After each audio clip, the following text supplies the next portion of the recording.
Have you ever looked successful on the outside, but inside you feel like you cannot exhale? So I just finished recording with Adaku Mbagwu, and I'm telling you straight, this one is for the people who carry everybody, the fixers, the responsible ones, the ones who are always fine, right? And I'm going to tell you what really got me. We were talking about Tulum, Mexico, her day-to-day, and she casually says she's been working 4 to 6 hours a week for almost 3 years on purpose. And it's not because she's lazy. It's because she's been working since she has been, 8 years old, and her system needed to calm down. That right there told me what this whole episode really is all about. And it's not about doing more. It's about breaking the pattern that keeps you performing while you're empty. So you're going to hear her explain why firstborn daughters and high performers learn to earn love through sacrifice. You're going to hear her break down triggers in a way that puts the power back into your hands. And you're going to get a simple boundary check you can use immediately. So do I actually have the capacity to give right now? You should ask yourself. And if the answer is no, the boundary is no, right? So do me a favor, write this down or answer it in your head. Where in your life are you giving on empty? What's up, fam? Before we get into this conversation, let me say this. Look, I know it's a thing, right? But if what we do here on this channel speaks to you, if it lifts you, centers you, or helps you see your life a little clearer, I invite you to like the video and subscribe so you stay connected. And if you want these conversations with you beyond YouTube, download the ThriveWell Journey podcast on your favorite RSS platform.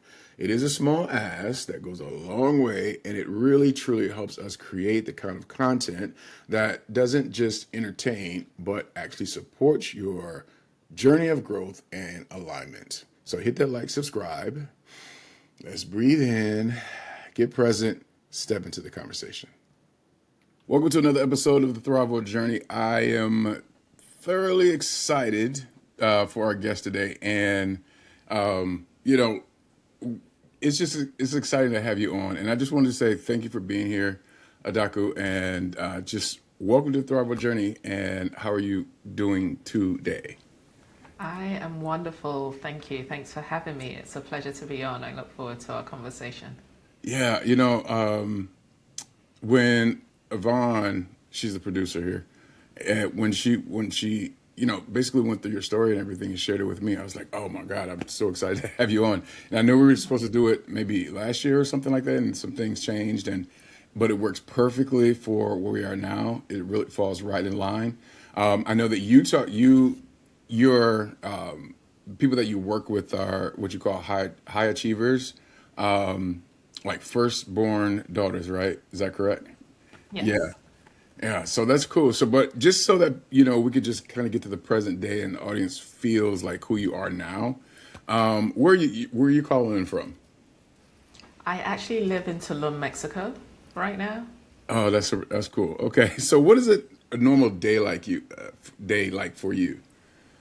It kind of ebbs and flows. So for the last 2.5, almost 3 years, I've actually not really worked. So I've been working 4 to 6 hours a week intentionally to just kind of calm down, because I've been very much working since the age of 8 years old. So I gave myself that time off, and then towards the end of last year, I wanted to get back into work, but then I had a surgery, which is why we couldn't have the conversation. The doctors didn't prepare me for how long the recovery was going to be, and it was pretty tough. So before post me getting back into work, my life was kind of like, I wake up, what do I want to do? Go to the gym, go to the beach, come back, cook some food. It was just very kind of fluid, and Tulum is that way. It's a spiritual community, so it's very go with the flow, like follow your heart, what do you feel called to? So Yeah. I've been in that vibe for a while, but I'm actually moving to Dubai in April because I'm ready to build. So That's I want awesome. to be in a different energy. So yeah, each day looks different. I love that. I think that is a great way to live, first and foremost. I had that kind of life for a moment, and then somewhere I just kind of got out of it. But I'm looking to get back there now. My sister, one of my sisters, she's moving to Thailand, in September. Her and her husband are building a house out there, and she was like, "You need to come out." And I was like, "Yes, I will do that," because what you just described is kind of what I want to have for my life for at least for a few months. So it's a good thing. But like I started off when you in the conversation where you where I said that you have you deal with high performers, first daughters. Why is that? Why is that? Why first daughters or why high performers or why both? Why both? Okay.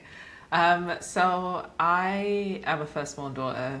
My career after I graduated was in recruitment into the healthcare industry. I worked for a corporate, a boutique, and then a startup before I started my own business.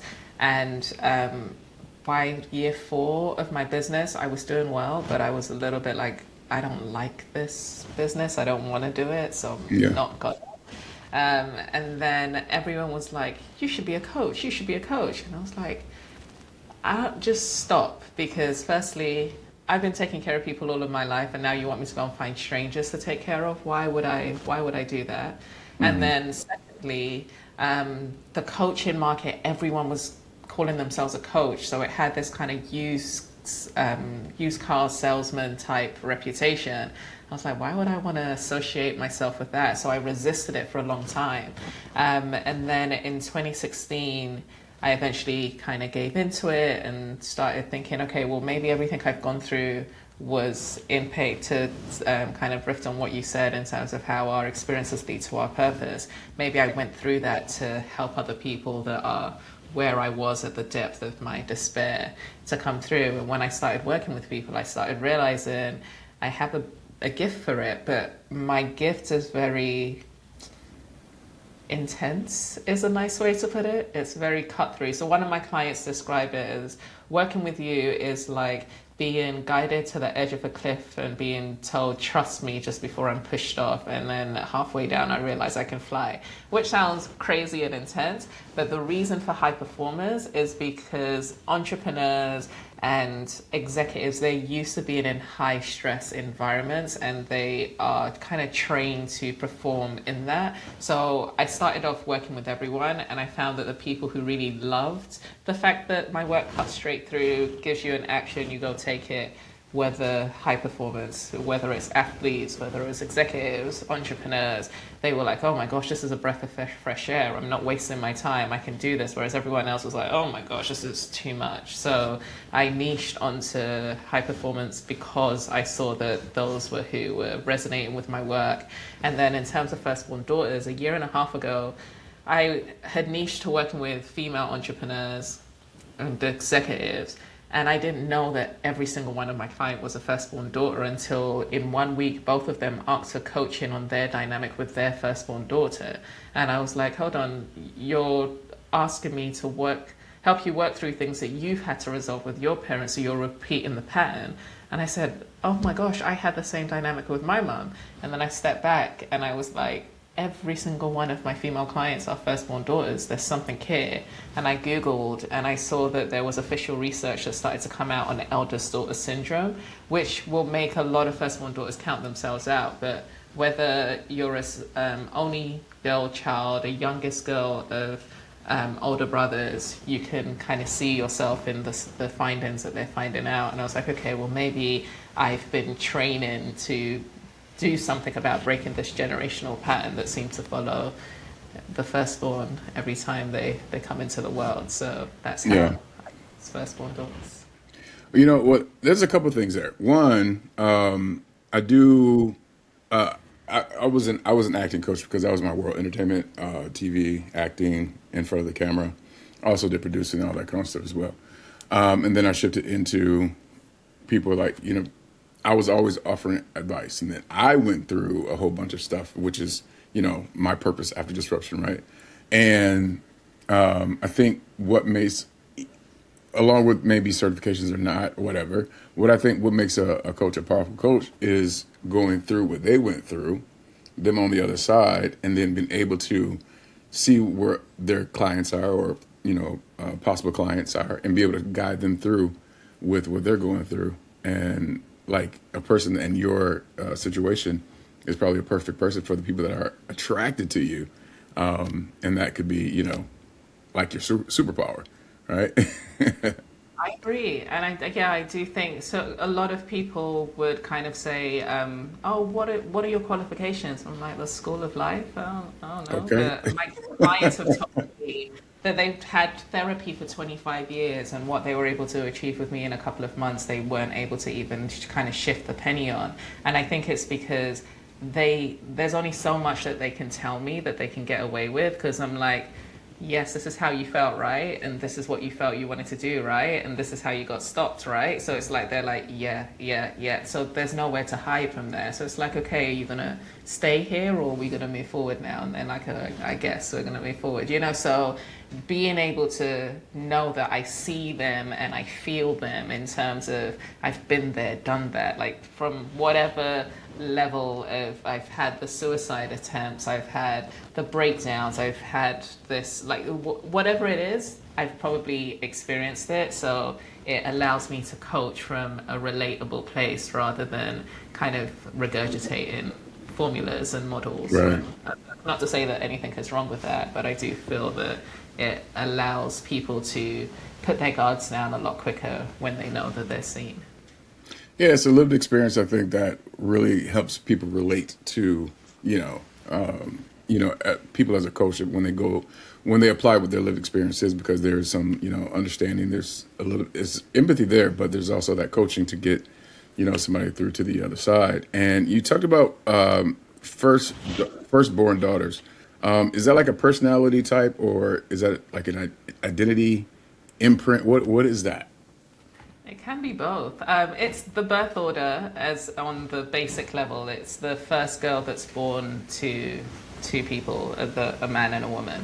And I don't know, I haven't figured out exactly what causes it yet, but there seems to be this pressure and expectation that's put on that firstborn. A lot of them, not all of them, have this sense of responsibility for their parents, whether it's to provide support in terms of caring for their siblings or to support their parents emotionally. There's this pressure of being perfect and kind of achieving, being a high achiever, being the good girl, being the Yeah. apple of their parents' eye. So all of these things have, it does cultivate this kind of personality you ask. A lot of firstborn daughters are usually right, so they feel right most of the time. So it's kind of like I told you so, I told you so, because they're so used to anticipating things and thinking about other, and that's another trait. They tend to be hyper vigilant, so they can sense what's going on with people and kind of anticipating and show up to resolve problems, which makes them good problem solvers. A lot of them tend to be extremely caring, which is a good trait until it flips into self-sacrificial caring, where they're operating from deficit, and that's when they become resentful, a lot of them. So there are certain traits that that firstborn daughters pick up that to an extent can be amazing traits and get them far, but then there comes this kind of tipping point where it starts to cause them pain, and it affects their business or their career, it affects their relationships, it affects their self-care, their mental and physical health. So and that's where I come in to say, you're great, and everyone that has you in their lives is lucky, and we got to look at what's not working and rewrite some of those programs. Yeah, as about when I was doing research, I could see that, like it said that you're like anti-ambitious, but you're pro-peace, right? That's what it What felt like, at least. Do you? I mean, is that a thing for you? Like, do you believe that being ambitious and peace can happen at the same time? Yes, yes. So a lot of, if we're speaking, so maybe this might not only apply to firstborn daughters. Firstborn daughters have a fundamental kind of belief that I've seen across them, that they need to earn success and they need to earn love. So in relationships, they go into this kind of proving their value phase. In the work, they prove their value. So that's why they usually teeter in on the edge of burnout. Some of them are numb to it. But a lot of successful people or ambitious people think that rest doesn't go hand in hand with success, and I disagree. So a lot of the times, the clients that I work with, one of my clients, she 5x'd her business in 8 months and was working less hours. One of the other clients, she came to me as an exec, a VP of a large corporate bank, and she was earning 350,000 a year. Within 3 months of working with me, she secured a role as an MD, 800,000 a year, and she was able to manage her team in a way that she had freedom to be at home more with her kids and have flexibility of working. So it's a myth, and especially also we're both Black people in our culture. There's this like you have to work harder than everyone else, and these kind of beliefs get baked into our psyche. So we think that that's the only way, and we haven't figured out how to kind of work smart or build ecosystems of support that alleviate the pressure, so that we can actually focus on being creative and strategic and working on the business, which is you get to kind of focus on the things you love and find people that to focus on the things that you don't love that they love. And yeah, it doesn't need to be stressful and cost you your mental health. You know, it's so funny as this is our first time talking, but I had an interview with someone named Dr. Jacqueline Campbell. She's a coach as well, and it's so funny because like your energy is like similar to hers, very just relaxed and present, but you can tell that like you have. Like there's a lot that happens in your life without you having to do too much work. That's what it feels like. And I have a friend named Tony. She was on like in our first season, but she has that same energy. And she lives like you in a way, but she's in South America. And I think there's something there. there's a power there. What would you say? I know you don't know them, but what would you say that is? So I don't know them, so I can't. I think everyone can get there in different ways. There's multiple paths to the same destination. For me, one of the things I've been grateful for, that my mom, regardless of all the issues that we had, she introduced me to meditation when I was 8 years old, and she would always kind of say things like, because we suffered a lot. There was like no food for days, no electricity, no gas. And she would say, this is all an illusion and your access to God is within. And anytime you want something, have a personal relationship with him. And we would have quiet days every Sunday where we weren't allowed to talk to each other until 12 o'clock, and we'd break it with meditation. So that was our prayer. And what that cultivated, because I was a child, I believed it, and I would like close my eyes and say, God, this is what I want. So when I was growing up in an area where people were drug addicts and drug dealers, and my friends were getting pregnant early with their drug dealer boyfriends, and I was like, I don't want to choose this, and that's a privilege that I can see in hindsight, because if you're surrounded by things and that's your reality, it's easy to believe that that's the only way. But I didn't have examples, but I had the ability to kind of turn within. So that kind of got me through and put me in places where I could see that what I was feeling was possible. And then the more I did that, the more I created, and I ended up in Mexico. So I think there is something about also, there's a beauty in breaking down. So I got to my rock bottom. I wanted to take my life. I wanted to kill myself. I lived in my car for 2 weeks.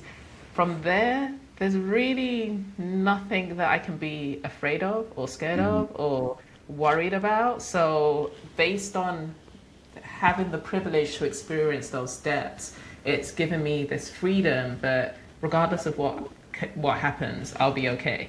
So there's that sense of me and my God and my personal relationship. I just need to trust that whatever I want to create, I've got to turn within and I've got to be present. And then also, I'm not really scared of breaking down. There are moments where I have attachments, but I've got so much evidence of being able to make it through that I trust in myself. So it doesn't really matter what is happening externally to me. I've proven to myself time and time again that I have the resources and the capability to get myself out. So I think that creates a level of peace. So I think it's a number of things. The the work, the constant self work, and being able to grow, the meditation as a foundation that still follows me through, allows me to have a little bit, I'm less reactive to the places my mind wants to drag me, which is what really creates the stress and this need to feel busy, because a lot of people are doing a lot of things but they're running in one place and they don't realize it, and it's because they're being reactive to what their head's telling them they have to do,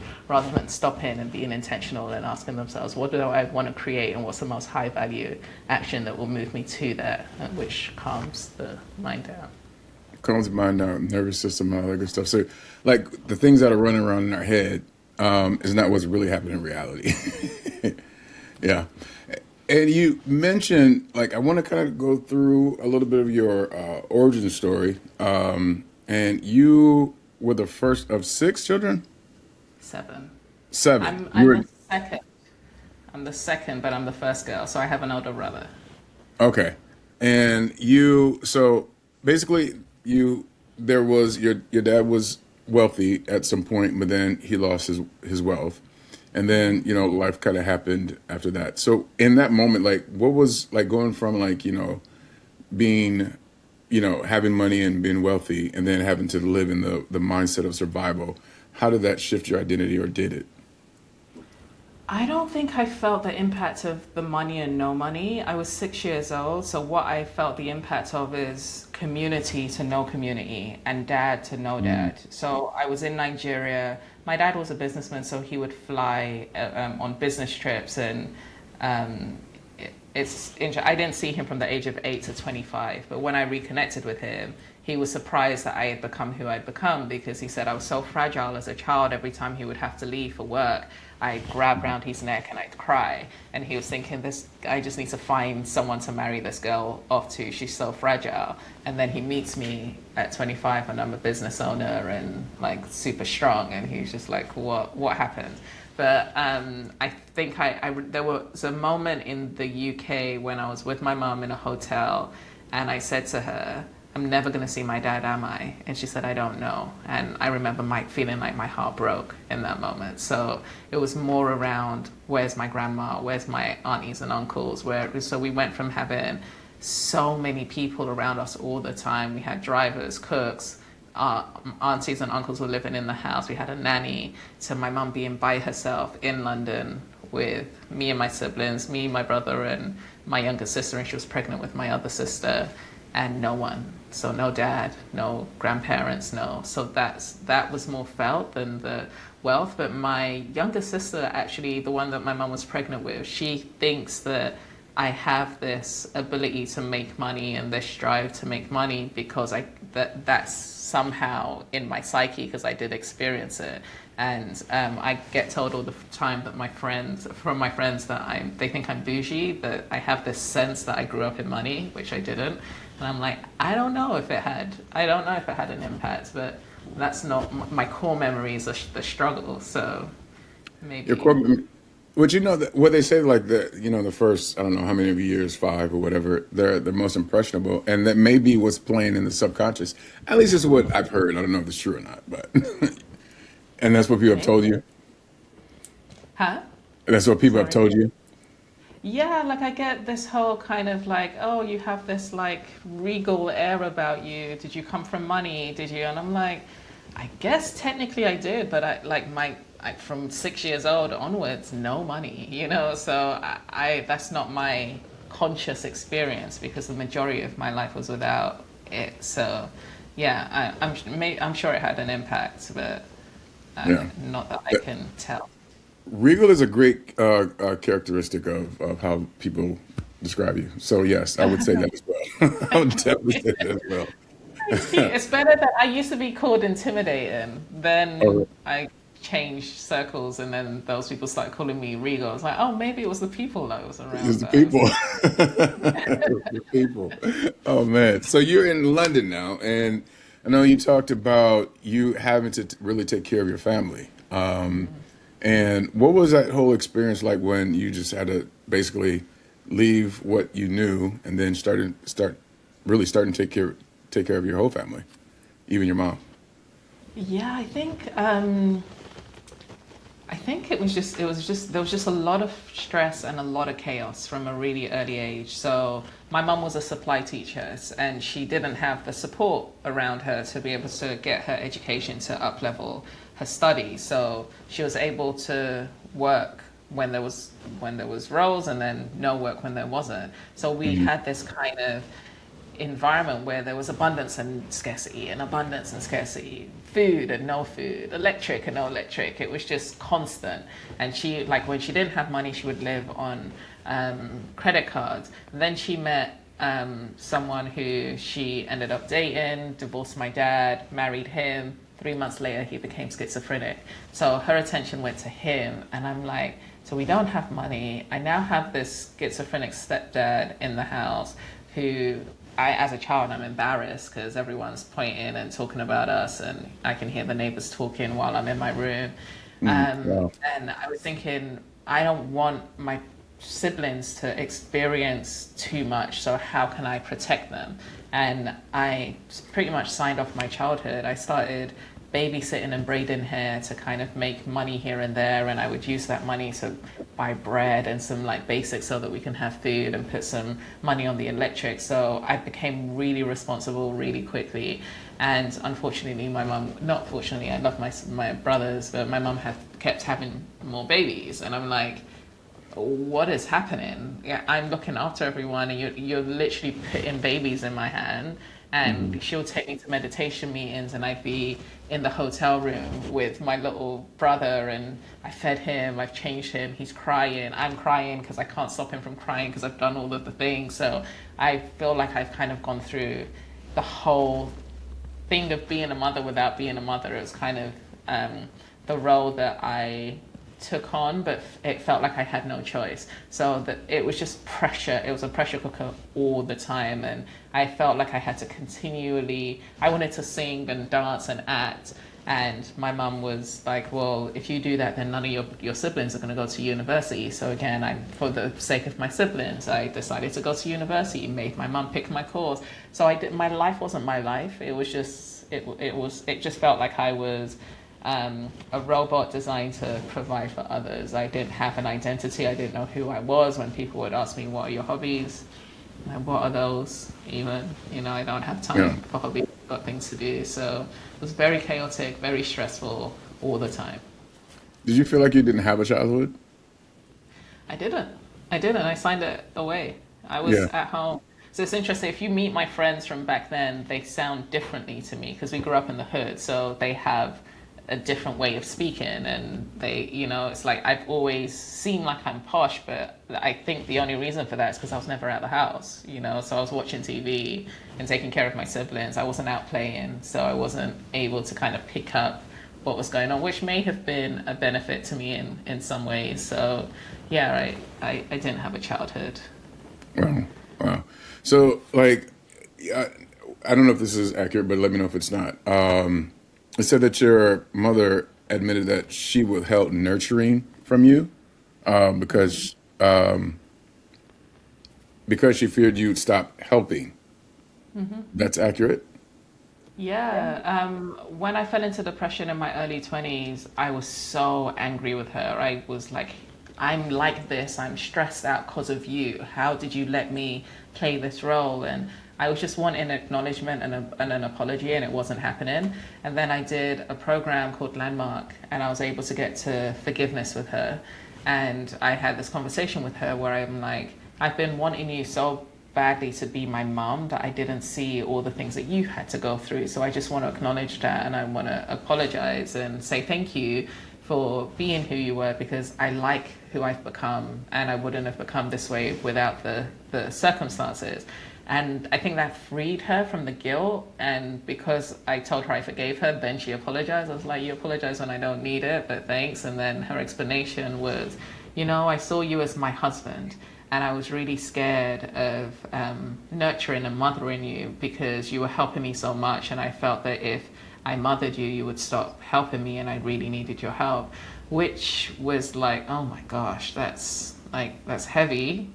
and I can understand where she's coming from if I was being compassionate and empathetic. But I wanted a mom. I think there's things that I've had to work through and still working through and feeling unlovable because I had constant evidence of that where she was showing my siblings love and nurture, but she was kind of icing me out. So then I was trying to be like, maybe I'm not good enough. Maybe if I do more, then she'll love me. And it never could, the love never came. That pushing to try and be lovable kind of broke me down. So, yeah, Yeah. that's my Well, explanation. that's something we have. Oh, I'm sorry. What was that again? No, no, no. I was finished. That was her explanation for That was her that dynamic. explanation. Yeah, well, so what's what we have in common? I did Landmark in 2009, Landmark Education Okay. in 2009. And that, for me, I think one of the things that what I was dealing with, was the loss of my mother and just the relationship with my father. And I got that all complete. And, talked to him and now we're cool. And, he's like 86, 87, or whatever it is. And he's like, oh, we're just good. We get on the phone and we're just like, we're cool, which, Yeah. makes me feel good. So I understand, like, the relationship being mended between you and your mother, having given all that up and being able to forgive her and all that good stuff. So that's Yeah. awesome. It's awesome for you too. Like I think me and my mom's relationship healed a year before she died. And I'm like, how would I have felt being incomplete? Like I got my mom for 1 year, and that was I don't want to get emotional, but that was so it was special. So I do when I meet and I work with a lot of people who don't have relationships with their parents or there's this strain. There's something that happens when someone dies where all of their bad traits die with them. It just like disappears Yeah. immediately. But when they're there in person, you want them to pay and you want them to apologize and you want them to, and you'll like fight to the death to get that thing. And then when they die, you live in regret. So Hmm. it's ideal to try and work through what's coming up for you in relation to them while they're still here so that you can actually see them for who they are. Yeah, I So think I'm glad. that's, for me, it's important. I think I live my life like I have a family member, my nephew, who just irks me, right? But I have to continually give, give that up and be okay with him, have conversations with him, so that I can just so that we can still have a great relationship because you never know what will happen or what can happen, and I think it's more important for us to have some kind of relationship where we're okay and we're good as opposed to me just feeling the irked feeling. And I mean, that's all about me, right? No, but it is. I think this is the thing about growth. If for anyone that's actually committed to growth, the only reason we're triggered is because our mind is creating a story about whatever is occurring in our reality. So it's like my nephew irks me. Your nephew's a mirror that's bringing up something in you that needs to be healed. Because if we were coming from a perfect, whole and complete place, nothing will bother us. So I Hmm. think that relationships that are triggering are a gift, and a lot of the times you want to run away from pain, but as soon as you encounter that same personality dynamic, you're going to be triggered, which is you losing power. So the opportunity is to look at what is it bringing for me and how can I resolve that and get to a place of wholeness so that whether it's him or anyone else, Hmm. it doesn't bother me. And that's a position of power, but it's easier said than done. It is. That's the work. That's that's where the work comes in. Got to do the work. Yeah. So I was listening to uh, I think it was Tony Robbins, right? But he was talking about how like whatever people put the onus on somebody, like the trigger being outside of you, but it's not outside of you, it's inside of you, right? Like you don't trigger me, I trigger me.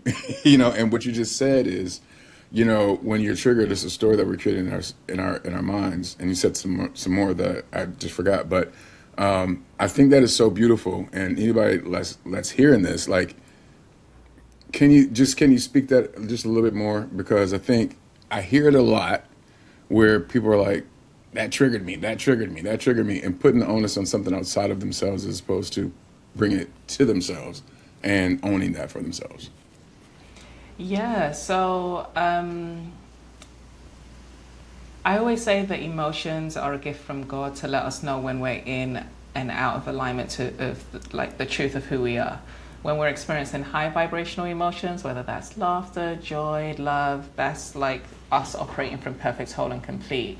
But the mind is designed to protect us. And the mind is 95% unconscious, and 70 to 80% of the mind is limiting belief. So we are trying to anticipate potential danger so that we can protect ourselves and keep ourselves safe.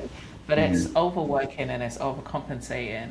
And the challenge is, as humans, our consciousness is wrapped around our mind. So we believe whatever stories we're making up as true, and then we find evidence for it. And the way that we find evidence for it, I'm getting technical to break it down, but I love it. there's the part of our mind called the reticular activating system, and that is a part of your brain that listens to the things that are important to you and filters out the world through your senses to only show you those things. So when you decide you're going to buy a black Range Rover, you see black Range Rovers everywhere because your brain is like, okay, that's what's important.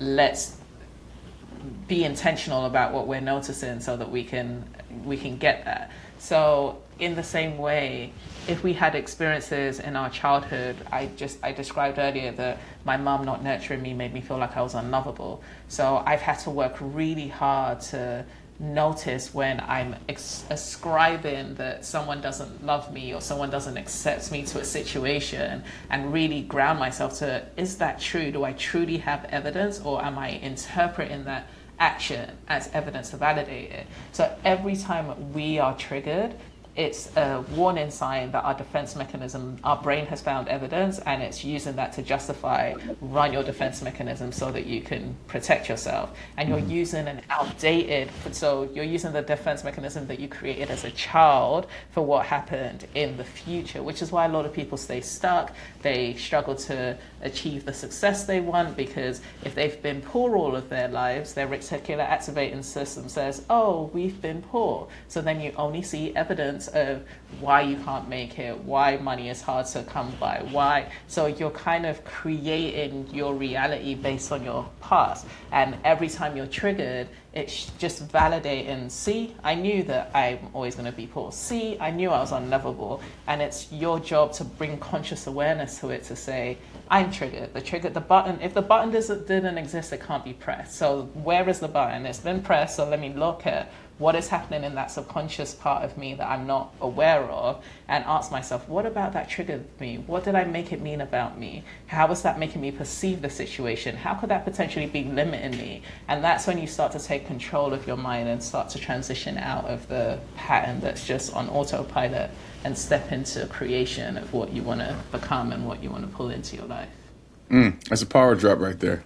I just made that term up. I don't even know what it is, but that's a power drop. Like, that right there can, take somebody from a mentality of, I've been poor all my life, and now this evidence keeps showing up. Like I'll stay in this realm, or I get to shift from, this realm to, yeah, I can be a millionaire, or I can make 100,000 or 300,000, whatever it is for that person, just by what you just shared. I think it's I powerful. have a story to demonstrate that, if it would help to kind of make it Absolutely. more. So when I had my business for 4 years, and then I decided I don't want to do this. I'm leaving. Everyone thought I lost my mind. I was like, I need to figure out who I am, what I like, and what my purpose is. So I decided to close my business down in 2016. And then within a year, I had a lot of time on my hands, and I wasn't used to having money, so I spent it all. So I had a seven-figure business, left with like a high six figures in profit, gone within a year. Traveling, five-star hotel, all gone. Then my mom got sick and died right after. Then one of my brothers was in prison. The other one had been in a behavioral unit for 3 years. The other one had anger issues. and I became the legal guardian to them, had to move in, and was dealing with a chaotic household, having to resolve it, didn't have time to work or start a business. So, and then the government weren't going to give me assistance because I had a property, and they said, sell your property and live off your property, which I didn't want to do. So I didn't have money. I was at Landmark at the time, and one of the coaches said to me, what do you think you can do? And I was like, I don't really have time, so maybe I can get a job, a part-time job in a supermarket or something. And he said all of those are limited solutions, because I was coming up with solutions based on my circumstances. I was looking at, I'm high stressed, I have no time, and I'm trying to decide within that limitation. And he said, take time to connect to feeling like you were abundant and you had time. So I closed my eyes and I felt into it and I expanded. And he said, from this place, what are the options? And I was like, well, I bought a ticket for an event called A-Fest the year before when I had all of this money. I bought the ticket for the consequent events, and there's going to be one in Jamaica, and it attracts entrepreneurs and really wealthy people, but who are into personal and spiritual growth. And I'm like, I have the ticket, but I don't have money to get there, but I guess I have a credit card, and maybe if I go there and just get a break from this, I'll be around people who might inspire me and give me ideas which could possibly lead to something else. So why don't I bet on myself and just put the flight ticket on the credit card and go, because it's already paid for. It was probably about $4,000 worth.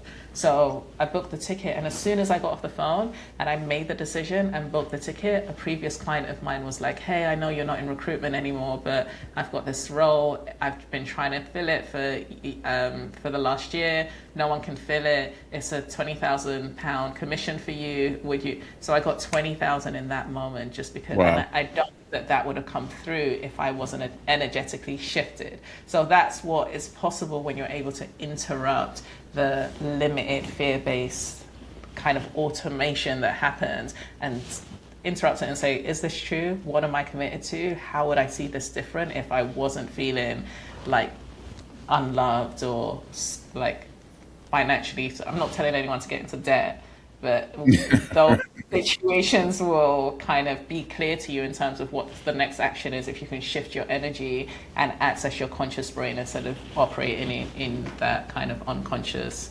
automatic.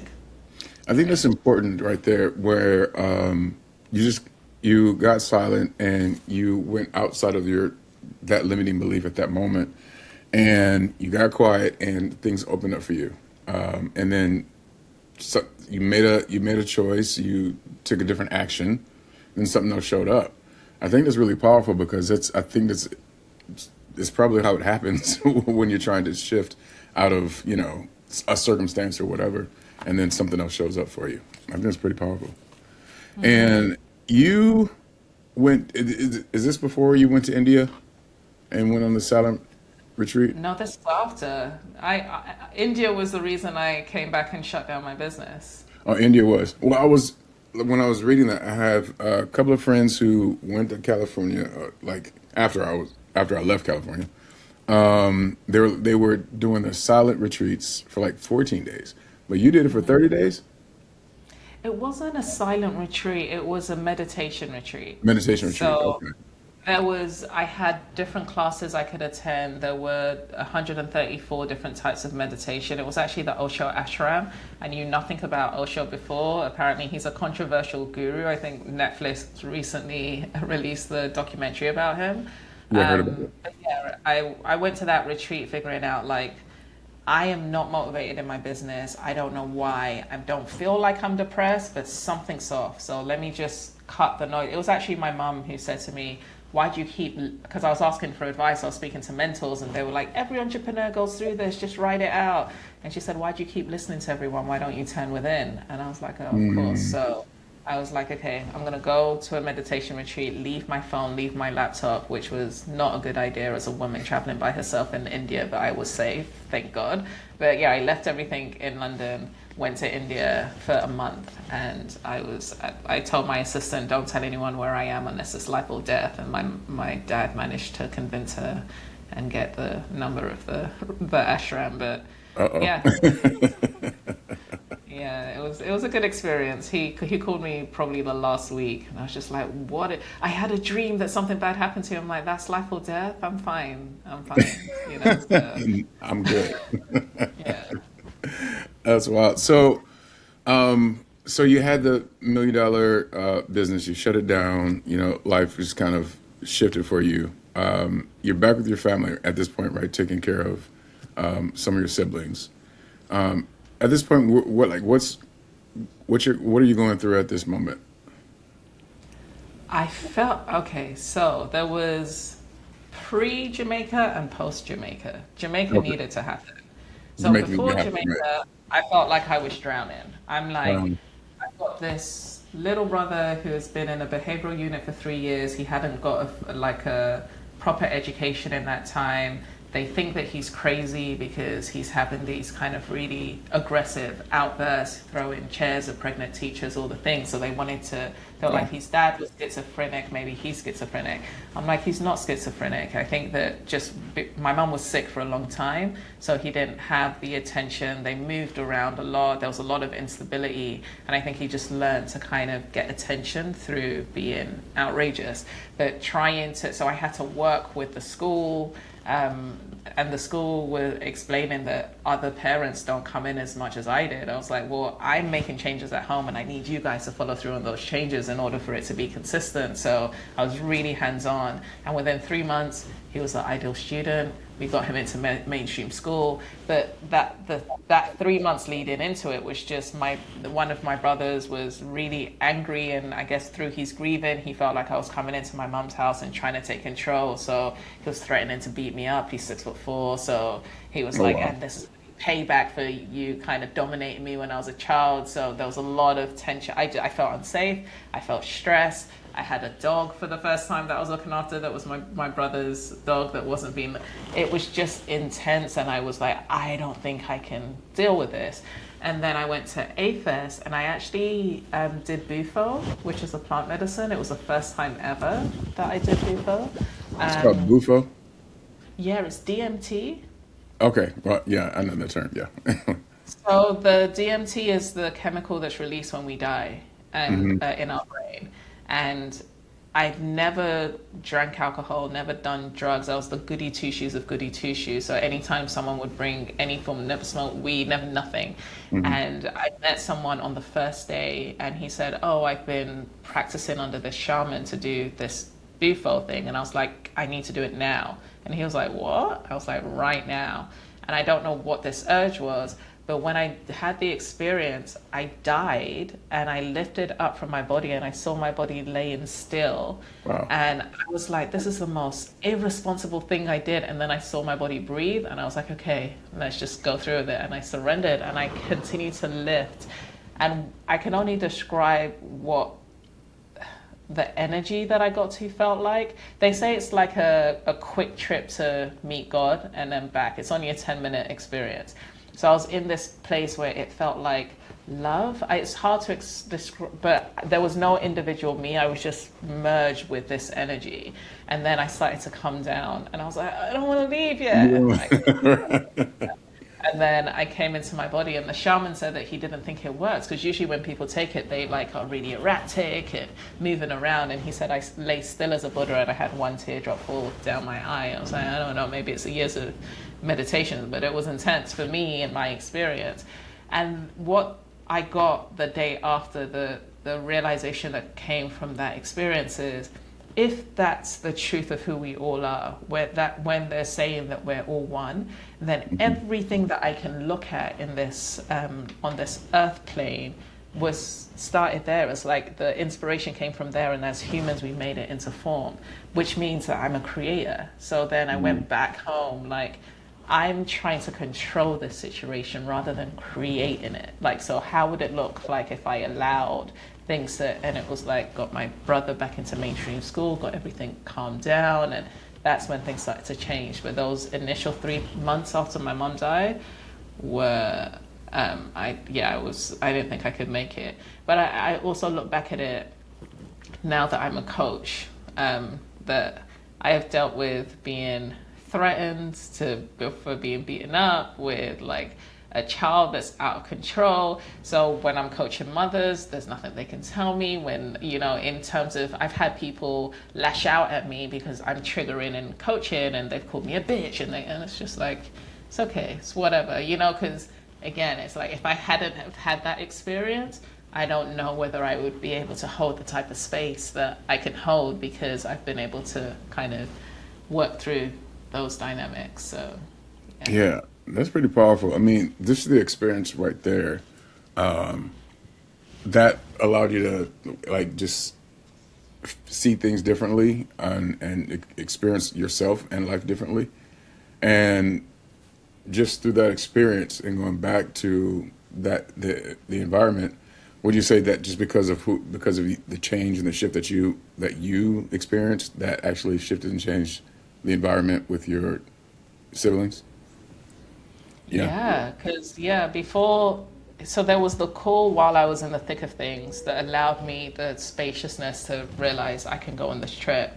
And then I go on this trip, and then I have this experience, and I'm like, oh, I am more powerful than the way that I've been showing up. And then I come back, and everything is, things are still chaotic and intense, but I'm not experiencing them as chaotic as intense. So when you asked earlier, what is this calm? As you start to kind of break through certain illusions that you have, when I said earlier that pain exists in the mind, things are happening, and the way that we're interpreting it is what's causing us pain. So as I'm getting these like breakthroughs of, oh, I'm not scarce, I have this ticket that gives me access to these people, and then all of a sudden I don't feel broke, even though the reality is I'm broke. And then 20 grand comes in, and then things start to open up from there. And the same way as I was like, oh my gosh, my brothers and this whole situation and my mum dying and the grief, it's all too much. And then I go and I meet God, and I come down and I'm like, this is all a simulation. Like, what if I was dealing with it from there? So all of those things were still there, but my perspective fundamentally changing from a knowing place allowed me to experience it in a different way. So it's not that like circumstances meant that my stress dropped. No, my belief about the circumstances affected my stress and the actions that I took and the results that I produced. Another power drop. Okay, so this is all a simulation, and I know there's a lot of things going on. Well, in the realm of understanding and quantum physics and all that kind of stuff. Like this is a simulation, and I think when you talked about like just your shift of belief or connection to what's happening, like it's how we choose to believe in the what's happening, and if we shift that from like you said, knowing, you have a knowing that this is all a simulation, right? And then in that knowing, like you get to, the only way I can say it is like you get to move differently in the world. I don't have that knowing 100%, just to clarify, because sometimes it's like, oh, you're evolved, you're transformed, you're awakened. No. In that circumstance, I was able to get there, and then I can share all of the circumstances right now where I'm like, I know, but I don't know, Yeah, So there's a difference, it's right? such a big difference. And I think that's what causes online there's a spiritual bypassing that happens, because there's so much talk from these great teachers about spirituality is about being in your heart and being abundant. And I'm like, the reality is that yes, that is spirituality, and that's what we commit to aligning to on a moment to moment basis. And you're human. You have a brain. The brain thinks that everything is dangerous, and you're operating in fear. So it's a constant work to look at, which is why we use our emotions to say, okay, well, this has brought something up in me. In this moment, I'm not operating like this is a simulation. I'm personalizing this like it's real. So that gives me an opportunity to shift back and align back to the knowing, which takes sometimes a lot of work, or sometimes it happens easy. So it's a continuous commitment to doing that work over and over and over again. Yeah, I think that's perfectly the way you said it. Like in my mind, I was saying practice, but it's a continuous commitment to, because we're, like you said, we're human, and we do human things, and we get into the human way of thinking. And but if we continue to do the work and continue commitment to that that spiritual, I guess, a spiritual knowing. What would you call that? It's, yeah, spiritual knowing, truth. Yeah, yeah. And I think that's just a powerful practice to continue to, just continue to commit to. Um, Hmm. and I wanted to talk about your business now, which is the Healed Hero. Um, and can you talk about a little bit about that? Yeah, so when I realized that there was this pattern that was affecting firstborn daughters, I thought, okay, how can I take the work that I've been doing one on one and in intimate groups and scale it so that I can have this ripple effect and impact on firstborn daughters? I thought, okay, well, what if I created a community where they can all come and heal together? And because they experience the same thing, when one person is getting coaching, everyone is getting coaching because they can see themselves in the person that's getting coaching. And I thought, these women typically are givers, and a lot of them struggle to receive. So if you put a bunch of givers in a community and they all are ready to pour into each other and they're all sharing what they're dealing with and working with, just them being together in itself will be healing because they'll be learning through kind of force how to receive, because firstborn daughters are a little bit forceful in their giving sometimes. So it's like they will be poured into, and it will be a space not only where they're seen and heard, because I think a lot of firstborn daughters feel like their feelings don't matter, that they're a little bit invisible. And a lot of them are very ambitious. So this whole ambition doesn't need to be a battle and a fight. So how can you fill up your cup? And by filling up your cup, not only do you achieve more success and accolades, but you're also able to give more, because now you have the capacity to give more. Because before, a lot of them, the way they're giving is one directional, it's just coming out, which is why when their cup is empty, resentment comes. It's like, what are you guys in for me? No one cares about how I feel. Whereas if they're learning how to replenish and build an ecosystem of support and have people pour into them, that energy is a constant. So they're filling up and they're giving out. They're filling up and they're giving out. So the space is allowing them to achieve exponential success, but doing it in a way where they're healing along the way, so that they are filling up their cup, they're letting go of the programs that don't no longer serve them, they're learning how to create community and ecosystems of support so that they're not alone in parenting, in their friendships, and their business, and in their careers. And that's what the Healed Hero community is. Do you just work with firstborn daughters in that environment, or is it other women that you work with, or is it just women? It's firstborn daughters, but if someone falls into a parentified role where they've had to take responsibility, so one of the members, her firstborn daughter had some mental health and health issues, so she kind of by proxy became the firstborn daughter, even though she's not officially the firstborn daughter. So anyone who identifies as being parentified and takes on those traits of the overgiving, the feeling unseen, the perfectionism, all of those traits that we kind of spoke about at the beginning, they would fit the mold of that community. Okay. Okay, I love that. And like, I have a question here. I don't even know if it fits right now. Here, I'm just going to ask it because I wrote it. I typed it out. So, what's one boundary a firstborn daughter can set that doesn't really allow her to stay like fighting the ambition with a peace?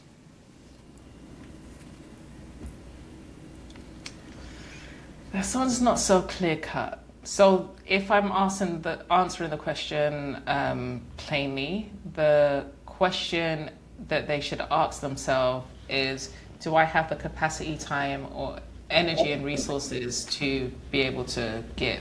The answer is no, then the boundary is no.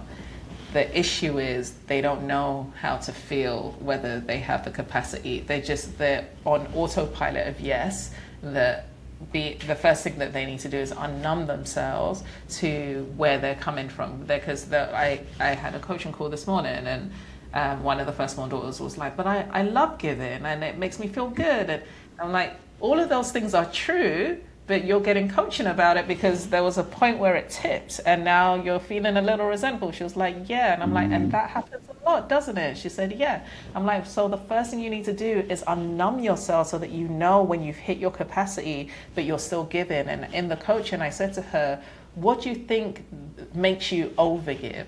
And she said, I don't know, I guess I feel significant and I feel needed. And I said, so can you imagine, can you see how for your mind, that's a fearful thing to let go of? Because it's like, if I believe I'm worthy and I'm important to people because of what I do for them, if I start saying no, then who am I? That's a threat to existence, you know? So it's layered. It's being able to look at the undercurrent drivers that makes them overextend and being brave enough to stop, like to go against it, to see if everyone's going to disappear, which no one usually does. There's a transition period for a lot, especially family members, but they will get the evidence that no, we still love you even though you're not doing as much. So it's nuance, but the boundary would be, how can I check in with myself to ask myself, can I truly give, and do I really have it to give? And if the answer is no, then don't. Then no. Okay, I got that. Are you taking on clients now, or I know you said you work very minimally for your work hours now? No, I'm Um, back on. I'm back on work mode now in the new year. I'm healed from the operation. I'm trying to get out there. So I excited to celebrate a couple of weeks ago that I got featured on Essence. I wrote a piece around why some Beautiful. firstborn daughters struggle to go from corporate to entrepreneurship. So the intention now is to grow my brand and visibility. My word for the year is visibility. I haven't been great at social media, but I want to be able to get some of these concepts and ways that I think out there to help Yeah. people. So yes, I am taking on clients. I'm reducing the amount of one-on-one clients and I'm moving more into building the community. But yes, the answer is yes. I think it's beautiful. I think what you're sharing, like what we shared through this hour, is first of all powerful, and the fact that you just really opened yourself up to the conversation was very much appreciated. And you know, there's a couple of firstborn daughters in my family, so from my mom's side and my dad's side. So I get that world about like who you're serving, and I think that's a powerful community that you are serving, and for them to get what you're giving them to help them with their success and where they're going in life. It's a very beautiful thing. So how I know that you have a limited way of connected with people right now, but how can people get in touch with you and in communication with you? So there's my website, which is www.healedhero.com. I need to update it to specify it to firstborn daughters, but it's currently written for high performing female entrepreneurs and executives. But I kind of want to target the broader group of firstborn daughters, even if they're not entrepreneurs and executives, because I think it's unfair to leave them out. I just need to figure out I need to figure that out anyway. So there's my website.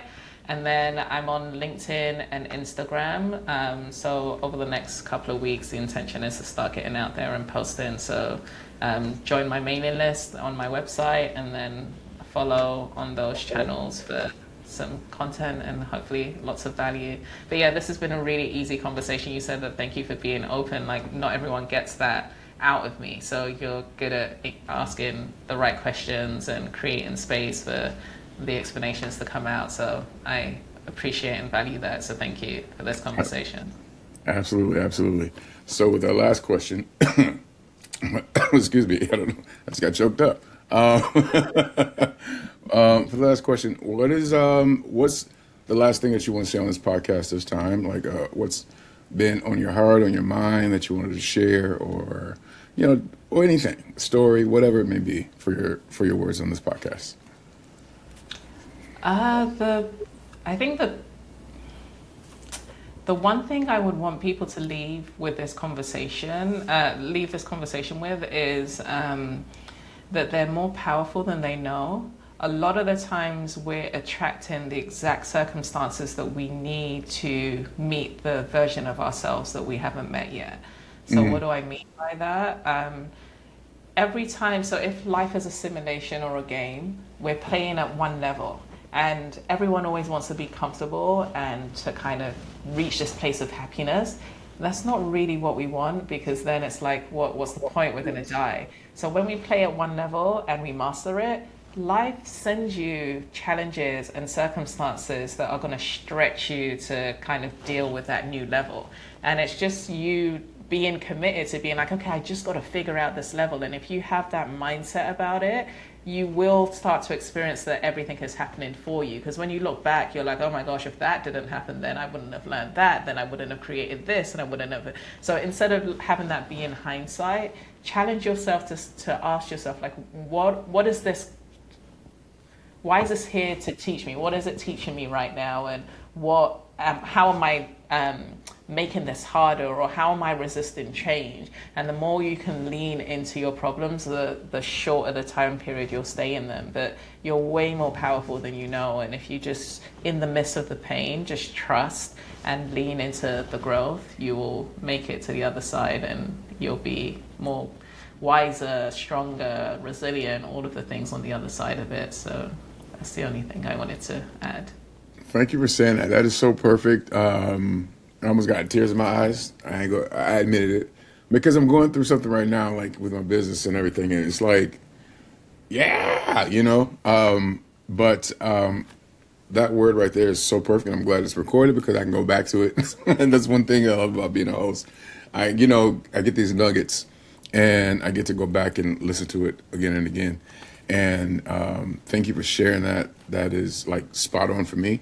And I know that when somebody hears that, it's going to be spot on for them, because they'll be connected to this conversation and this episode itself. So all the information and everything, we'll have that in the show notes. And I just want to say thank you for making time to be on the podcast. And just thank you. It's been a pleasure. Thank you. Absolutely.